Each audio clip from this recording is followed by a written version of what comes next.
Hi, I'm Norm Abram. Welcome to the new Yankee Workshop. Not long ago, while I was in southeastern Massachusetts, I stopped in at Leonard's Antiques and visited our old friend Jeff Jenkins. Now, not only does he sell antiques, but he sells some beautiful antique reproductions. I asked him if he had something that we might be able to put a TV in, sort of like an entertainment center, and he showed us a beauty. So after we go there, we're going to come back here. And because the project is a little complicated, it's going to take 2 episodes. Today will be part 1. You won't want to miss it. Next, right here in the new Yankee Workshop.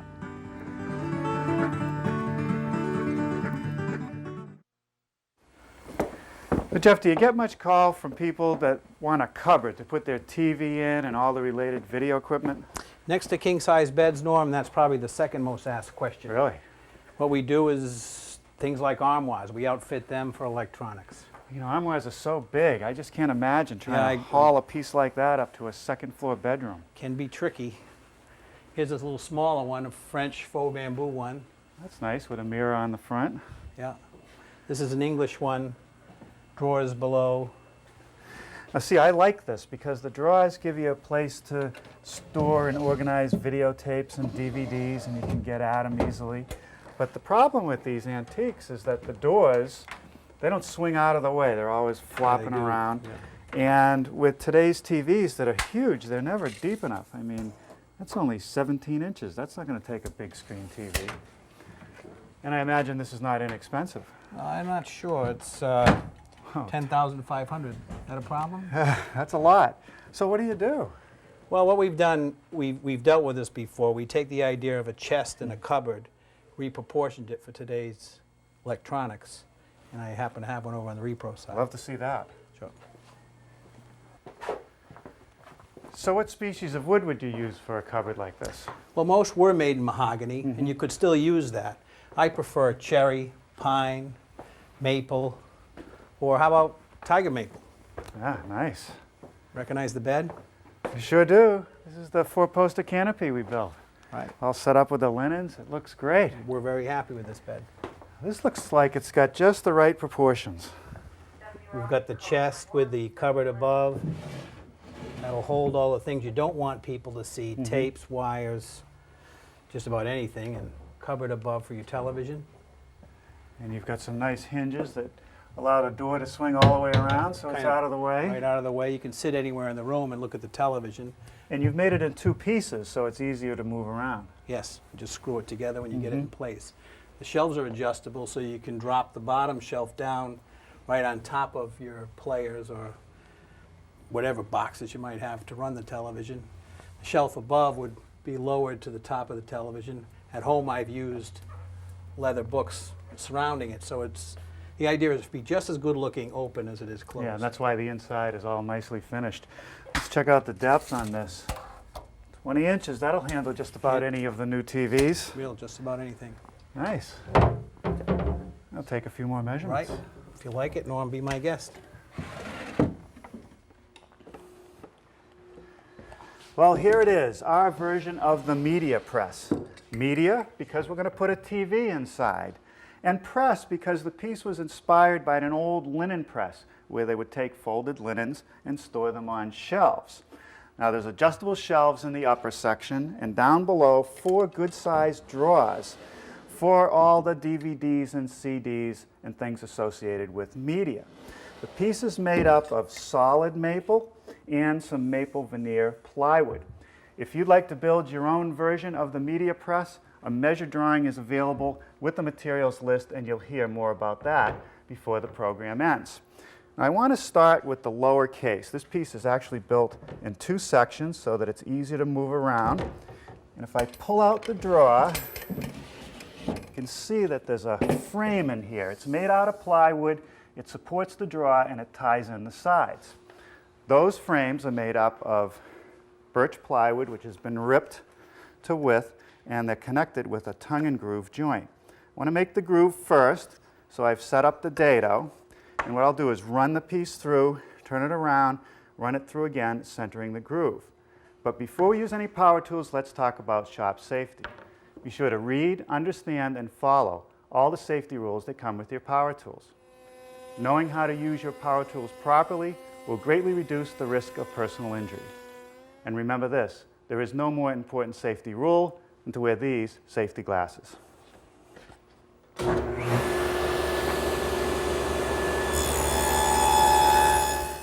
I've made a test tongue on a piece of scrap, and I want it to be just snug enough so that there's room for the glue. To make the tongue, I've widened the dado, installed a sacrificial fence, and it's just a matter of a pass on each side to make that tongue.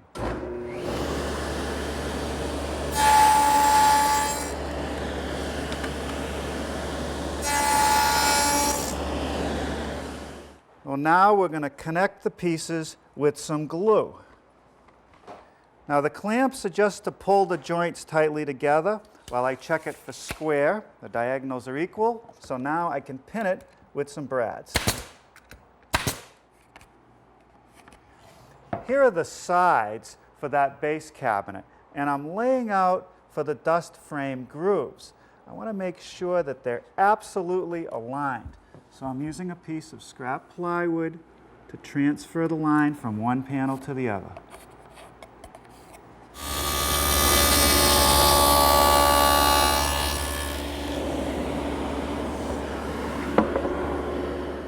Now we've learned the hard way that sometimes our dust frames have a slight bow in them, and that presents problems later. So what I'm doing is taking the plywood back and putting marks at the exact location of these dados so I can transfer a line across the back and straighten the frame when I nail it. Now it's just a matter of putting some glue in the dado, slipping in that frame, just make sure that it's set squarely to the side, and then I'll secure it by toenailing some brads.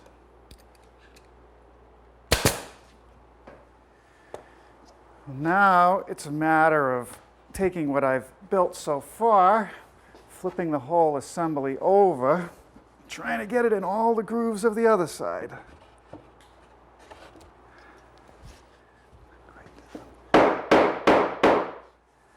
Now for the back. I've applied a bead of glue on all those frames and the side. And what I'm going to do is tack it flush to the top to start. All right, 51 9/16, that's square. So I'll secure it with a couple tacks, and all four corners are right. Now for that potential problem we spoke about earlier, bowed frames. Now I don't see my line, so I'm going to push it down. Ah, there it is. Now I can bring it back, and I can secure this frame. With the case now flipped up, I can see the lines for the intermediate frames. If I let this one go, it comes right up to the line, so I can tack it.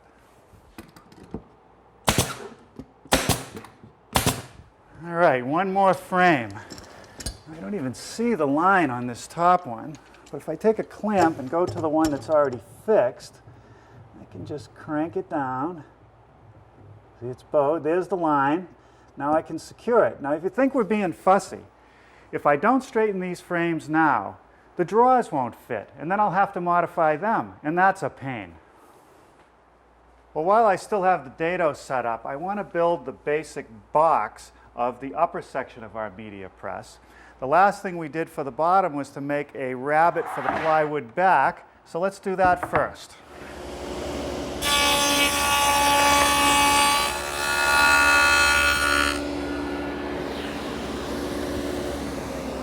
Now this is a much simpler carcass. All I need is a rabbet at the bottom for this shelf and a rabbet at the top for the top of the cabinet. Now here I've laid out and I'm now pre-drilling some holes for screws to assemble the case. None of these screws are going to show in the finished piece.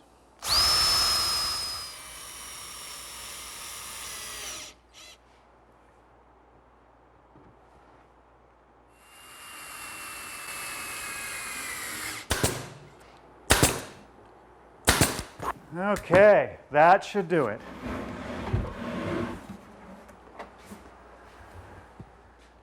There's a solid wood face frame that attaches to the plywood carcass. It has stiles and rails. Now the joints between those stiles and rails have to be very precise and square, and every piece has to be the exact same length. To accomplish that, I'm using a state-of-the-art miter gauge, which has an extension and a stop. I can cut pieces up to 42 inches long with this. What I do is take a rail, put it in place, and square one end.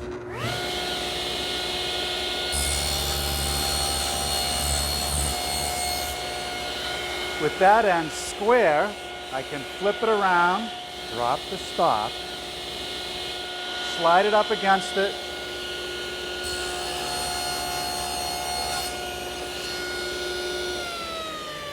and make the other cut. Now I know that every single rail is precisely the same length. Now here I'm making a dry fit of the face frame, and I like to use these spacer blocks rather than making measurements trying to line everything up. And I test it to make sure everything's nice and even when it's squeezed together, and that's perfect. Now the joints I'm going to secure with pocket screw technology.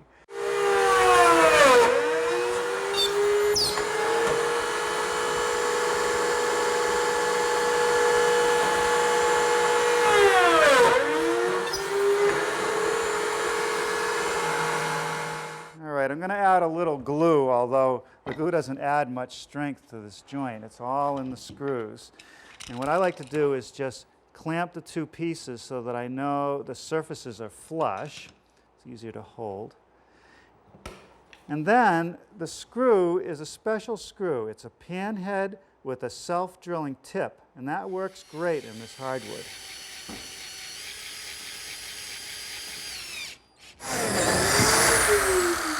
To attach the face frame to the carcass, I'm going to use biscuits and glue. That's what these slots are for. No mechanical fasteners.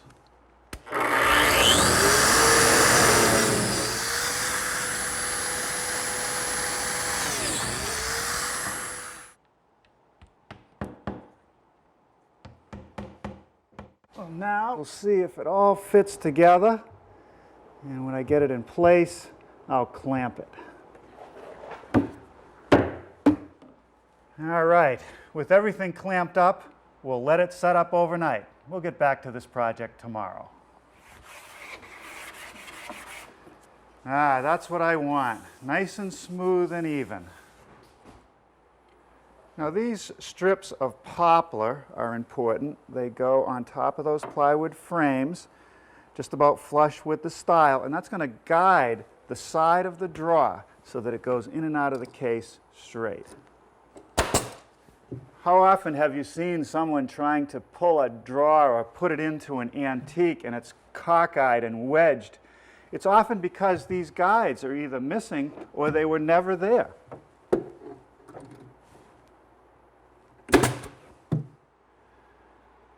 The next guides for the drawers are these 1-inch thick pieces that sit under the frame, and they're even with this rail, and that keeps the drawer from tipping out as it's open. Let's take another look at our prototype and check out some of the details of the upper case. One of the things that I did is added a piece of 1/4 inch by 1 1/4 maple that serves two purposes. It covers the core of the plywood side, and it conceals the adjustable shelf standard. Here's one of those pieces, and because it's so thin, I can't use biscuits. I'll have to use a mechanical fastener, a 5/8 inch brad. This strip of maple will cover the front edge of the bottom shelf. It will be seen. And up here at the top, another strip that's just a filler to make it come even with the stile. Now let's add this piece, a rail that sits on top of the pieces I just installed. Some end grain will show, and that's okay. I'm going to nail it in place because the nails will be concealed by the molding later.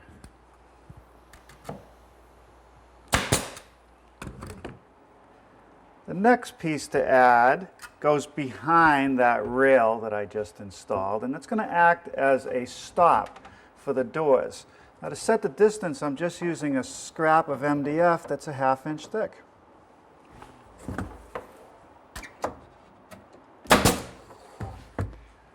Well, let's take another look at the prototype and check out the shelf system. On a lot of antiques, you start to see the earliest version of an adjustable shelf, and it's pretty ingenious and simple.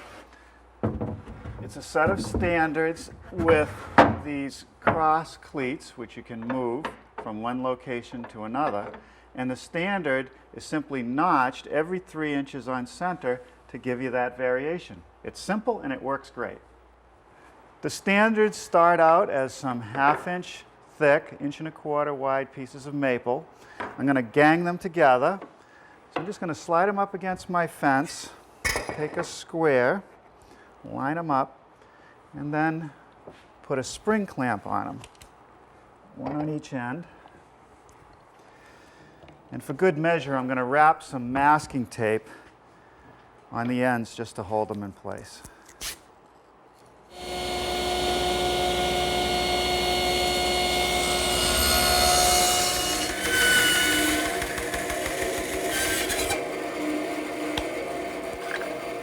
Now with my bandsaw and a miter gauge, I'm able to make this little 45-degree angle cut to remove the rest of the material.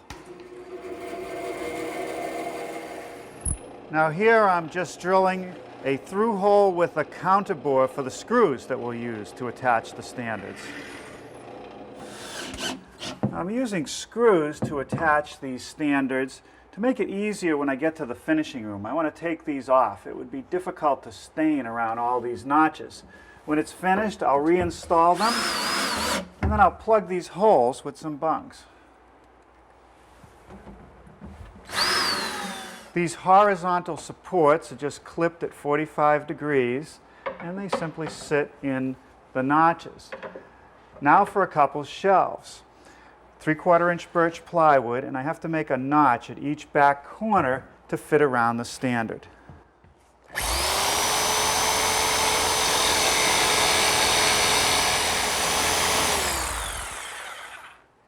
At the front edge of the shelf, a nice hefty piece of maple, glued and nailed, and it's held back at the end so that it'll fit around the standard. Let's take another look at the prototype. We removed the top cabinet so we could show you the transition between the two. The base gets what you might call a top, except that it's not solid. It's just 4 pieces put together, leaving a hole in the middle. Now what I've done is cut my pieces to length and marked out the location for some pocket screws. I'm going to use the same technology as I did on the face frame to connect it. So we'll cut the slots first.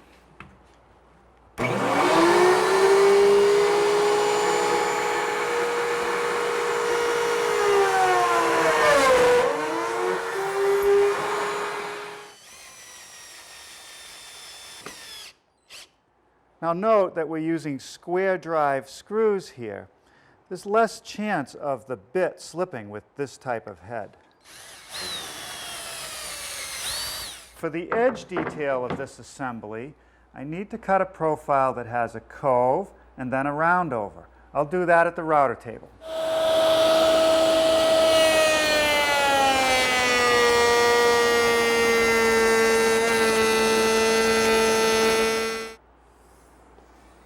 Now that bit does a nice job, but there's a little bit of fuzziness. I was removing a lot of material.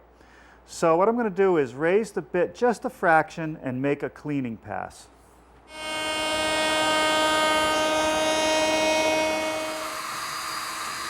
Now these holes will allow me to secure the top with some screws. Now some 2 1/4 inch screws through those holes will secure that top. It's not going to go anywhere. With the 2 cases properly aligned and oriented, I'm now going to take a pencil and mark out the opening in that top on the bottom of the upper case. Now I'm going to install these plywood cleats, and I'm going to keep them just inside the line a bit. And what these will actually do is make it easier to orient the cabinet in the future.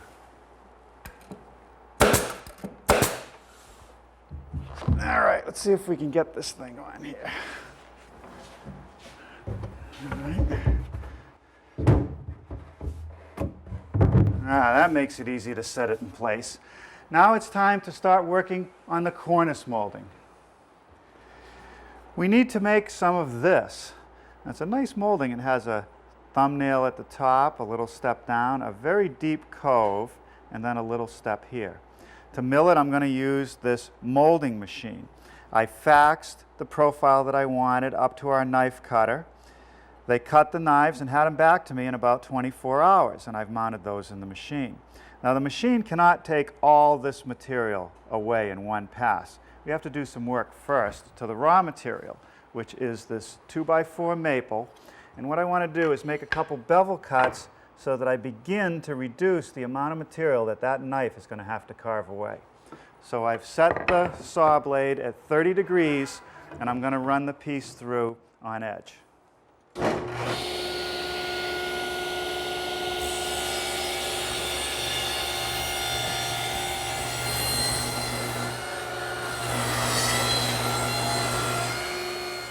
Now that takes care of the first cut. If I put my sample here, you can see I have to knock off this back corner. That's also 30 degrees. I just have to change the rip fence location.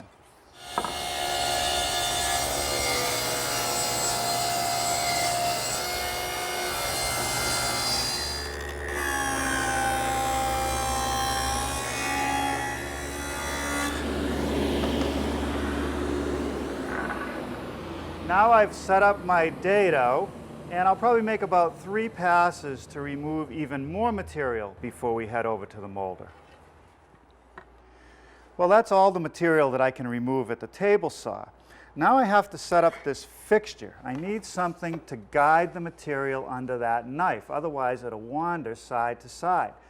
So it has a couple side pieces attached to a piece of plywood, and then I use these scraps from when I made the blank to give me support underneath, sort of a V shape. I'll clamp that to the table, we'll button it up and run a sample.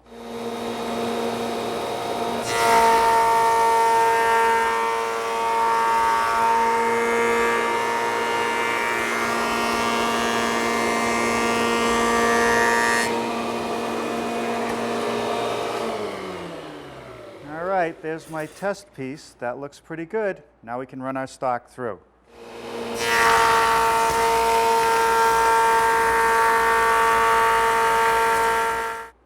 Now I'm just going to crank it down a hair and make the final cleaning pass.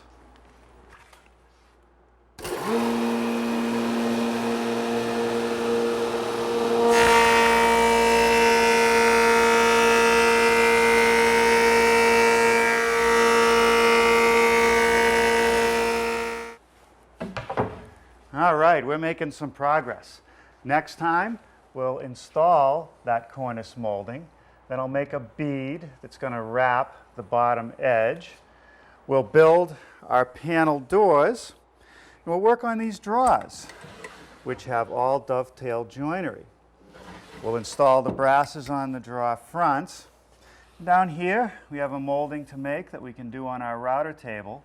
And these fancy feet, that's another job for our molding machine.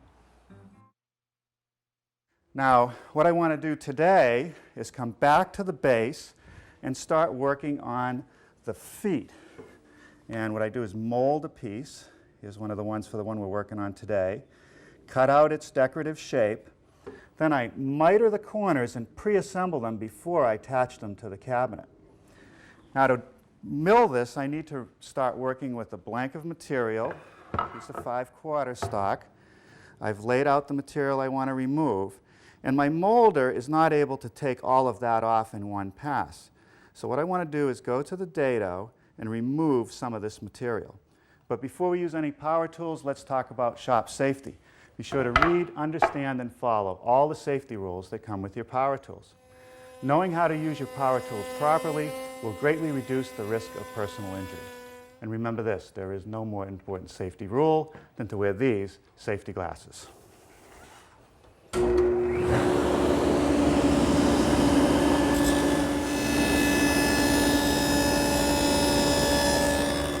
Last time we used the molding machine to make the cornice molding. Since that time, I've installed another set of knives. I faxed the profile to the supplier. They ground the knives and ship them to me. Then I mount 2 knives in a head which spins at very high speed, and removing the material. Now these rollers, those yellowish colored rollers, actually move the material under the knife. Now I need a guide to make sure the stock stays straight under the knife. So what I like to do is take a piece of 1/4-inch plywood, mount a couple guide strips on each side, and that ensures me it's going to go straight through.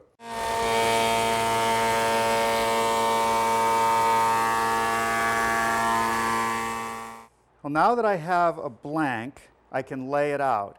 And I'm going to do that on the back side. I have a template that I took off of the original, and I just trace that outline, and then I head over to the bandsaw.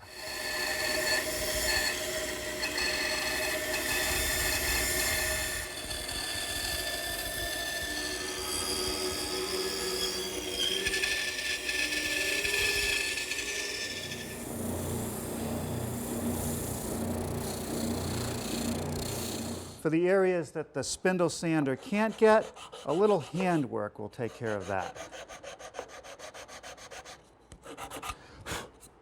With all my pieces nicely sanded, we've taken the base of the prototype and flipped it up on some sawhorses so I can show you what's going on underneath here. There's a lot happening.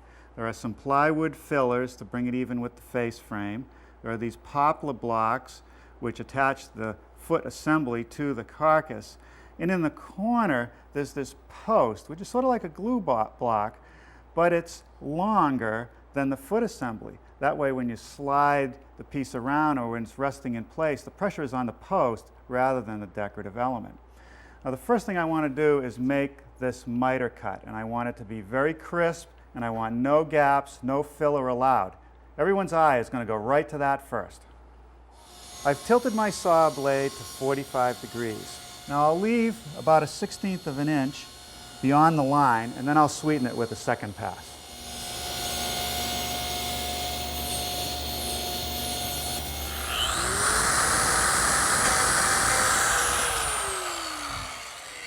Those slots are for biscuits, which are going to help reinforce the joint as well as line it up.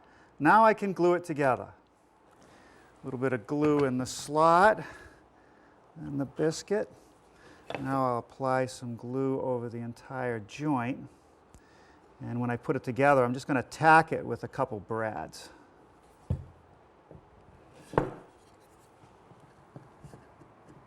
Now for that post that I showed you earlier. I'll put some glue on 2 sides, drop it in the corner, and just tack it with a couple brads to hold it while the glue dries. Now a series of plywood fillers that go between the bottom frame of the lower unit and the edge of the cabinet.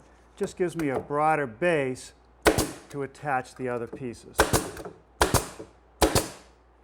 Next, these solid blocks of poplar. And there's no sparing the glue at this stage. This is all very critical. All right, now I can take the assembly, drop it over those blocks, line it up with the cabinet, and tack it with a couple brads. Now a couple clamps. Well, as you can see, it's not the nails that are going to do the work, it's the glue. Let's take another look at the prototype. There's only one side that shows on the leg. So for the back, I can use a piece of plywood as a brace, and that sits in a notch which I have to cut in the foot. And then there are blocks like the front legs.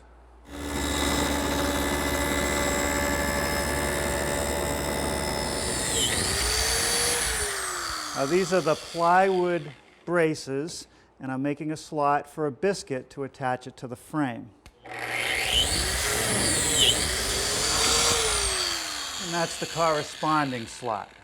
All right, I'm going to start with a couple more filler blocks.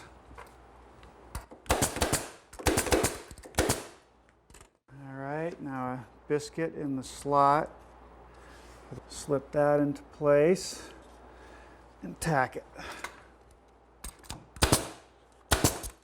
I'm going to put another glue block here to give it more strength. All right, now another poplar block like I used on the front. All right, now for the foot. With plenty of glue in that dado. Slide it over the plywood, line it up, and tack it.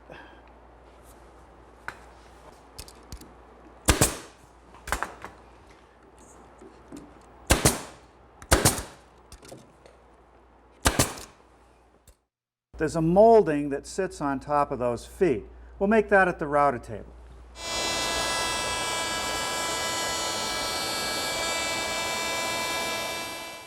Those pieces of molding are a little wider than what I need, so I've set the fence for the final width, and I've tipped the blade about 3 degrees to give it a little back bevel so the front edge will fit nice and tight on top of those feet. Okay, now I've carefully mitered the corners.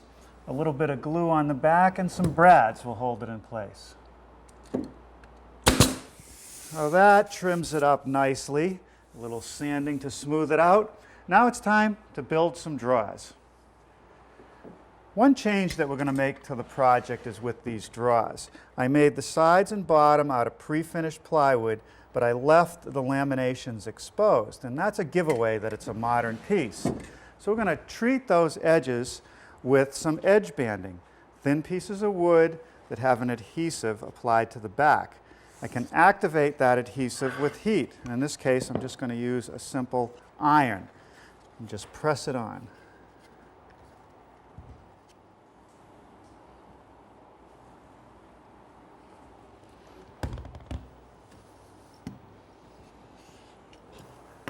Now I trim the excess on the ends with a utility knife, and then I used a block plane to get the majority of the edge down.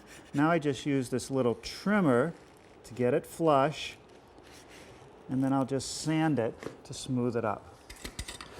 Let's pull out one of the drawers so I can show you the details. The sides are connected to the front with half-blind dovetails. The back is connected to the side in a dado.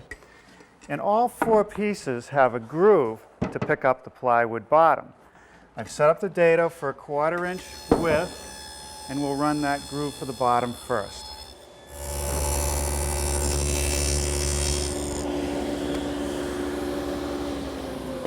Now there's the dado in the side piece to receive the back.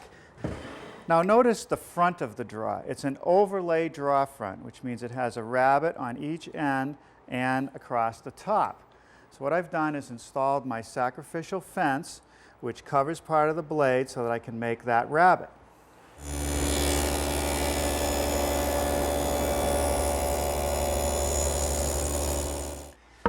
Now here's some pieces with a sample of the joint we're trying to make. The side piece has these tails cut in it, and the front has a half pin at each end and 3 full ones in the middle, and they slip together like this, and even without glue it's a very strong joint.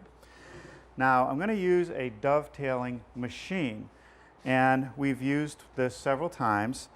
It's very complicated. It comes with a very thick manual and a video. You have to work with it and learn it. It takes some time. It has a lot of good features. You can adjust the fingers for any dovetail layout that you want. So I've set those and put these fillers in between. I've installed one of the drawer sides with the inside facing out. The next tool is this router. It has a dovetailing bit and it has a little collar right here. And that collar rides around these fingers and these pieces of wood. And every time it goes in, it cuts out one of those tails. Now I like to start from this side and make a scoring pass to minimize the tear out, and then finish cutting the tails.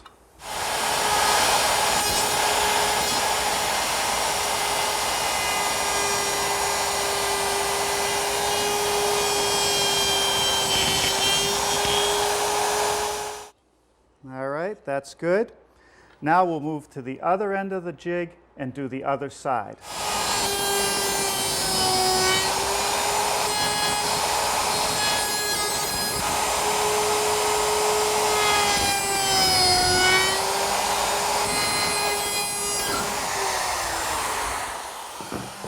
Okay, that takes care of the other side. Now we'll set up to make the pins in the draw front. Okay, now I've set the draw front on top of the jig, set up a stop, flip the fingers over, and now I'm ready to machine the pins.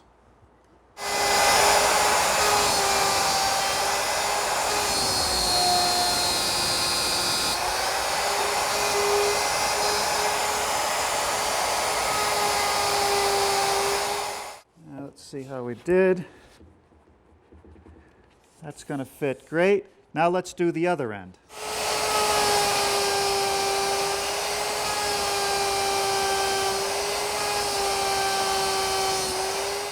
With my 1/4-inch roundover bit, I'm able to make this bead detail around the draw front.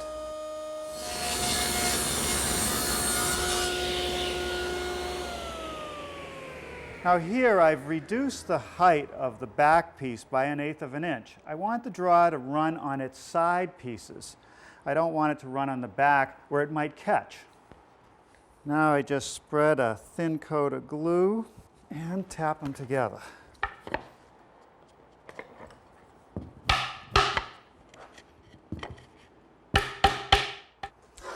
Now I'll slide in the bottom, no glue here, just floats.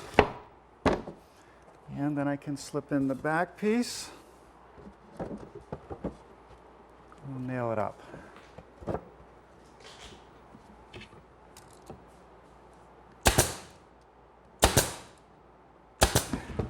Now we'll just check it for squareness by measuring the diagonals. 27.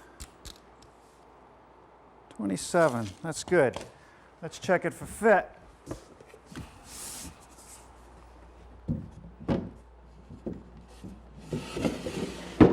That's great. Let's build the rest of them. Oh, good morning. I've started making doors this morning. Let's take a look at the prototype.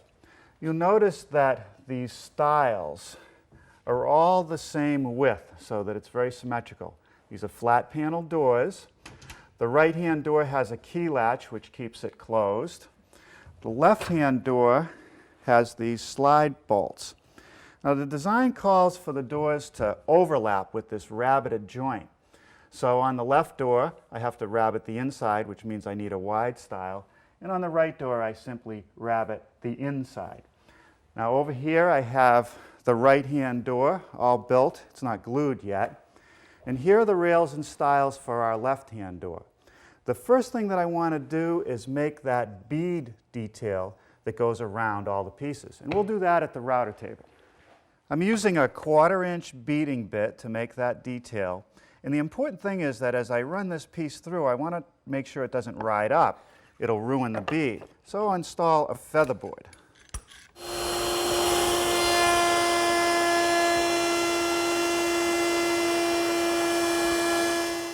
The next thing that I want to do is make a groove in all 4 pieces for the plywood panel. The groove is slightly offset, and I've adjusted the fence so that the bead will be facing out as I run the pieces through. And I'm going to install a featherboard.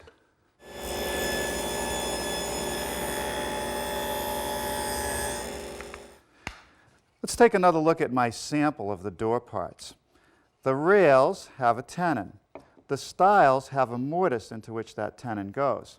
To make the mortise, I've set up my dedicated mortiser with the 1/4-inch chisel, adjusted the fence, and set the hole down. Now all I have to do is nibble it away.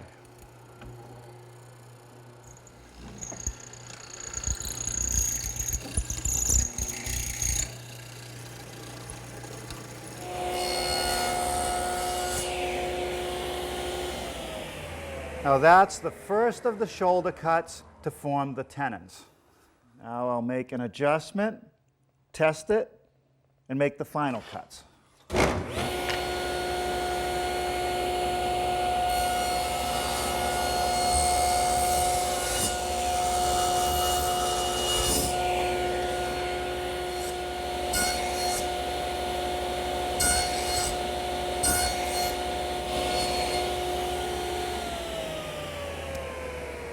With this setup, I've simply nibbled away the material in order to form this haunched tenon.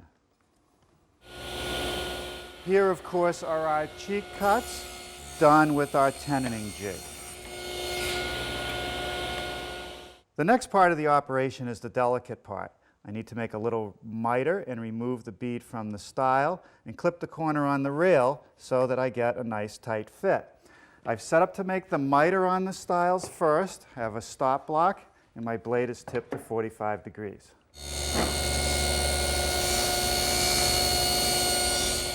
The next step is to rip right along this groove. So I've carefully set the fence. I'll stop short of this miter and finish it by hand. Okay, that's good. The panel for our door is 1/2-inch thick plywood. I have to rabbet it so it'll fit in the 1/4-inch groove. Well, let's put them together and see how they fit. The panel is next. No glue, dry.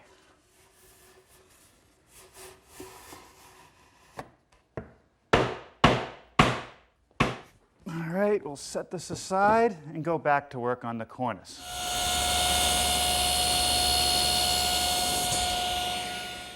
Now this is the molding that I made last time.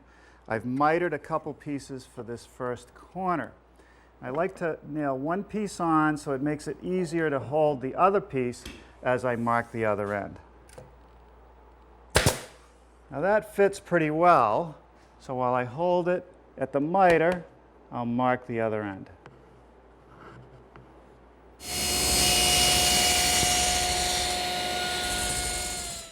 Looks pretty good.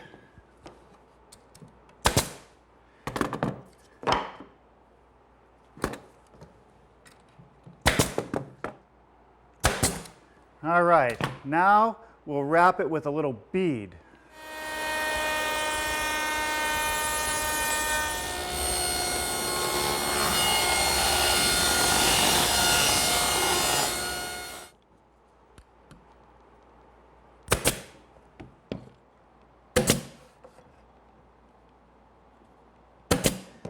All right, let's put some hinges on those doors. The only tricky part about these hinges is the mortises. I need one in the stile, one in the edge of the door, and one for this leg. Now I suppose I could chisel them out one by one, but I like to make a template. I use some 1/2-inch MDF and I cut an opening for the mortise that's a little bit bigger to compensate for a collar, in this case a 3/4-inch collar and a 1/2-inch bit, and I'll just remove the material.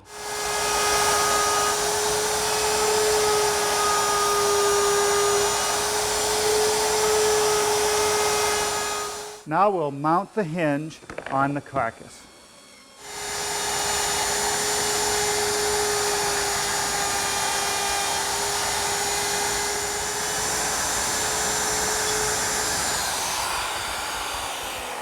Now I'm making the notch on the edge of the door.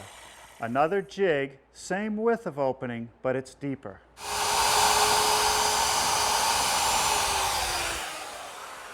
And now a third jig to make that rounded mortise for the leg of the hinge.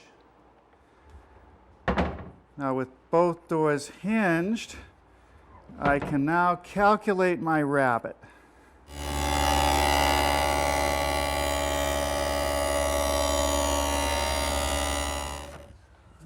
Let's see how that fits. Well, that's good. A little more finish sanding, and this piece will be ready for the finishing room. Well, we're really impressed with the quality of the finishes that Jeff Jenkins gets on his pieces, so we asked him for the recipe. Now, here's a piece of maple plywood that I'm doing samples on to make sure the color is just right. And we start out with a powdered dye, which gets mixed with warm water and applied over the piece. When that dries for a couple days, then the recipe calls for a coat of shellac, which when that's dry gets rubbed off with 3/0 steel wool. Then we put on a glaze. Burnt umber is the color, and it's in a dispersion oil, so you apply it to the surface and then you rub it in. When that's dry, the final coats of polyurethane can go on. All right, that takes care of our brasses for the drawers. We put on about 3 coats of polyurethane.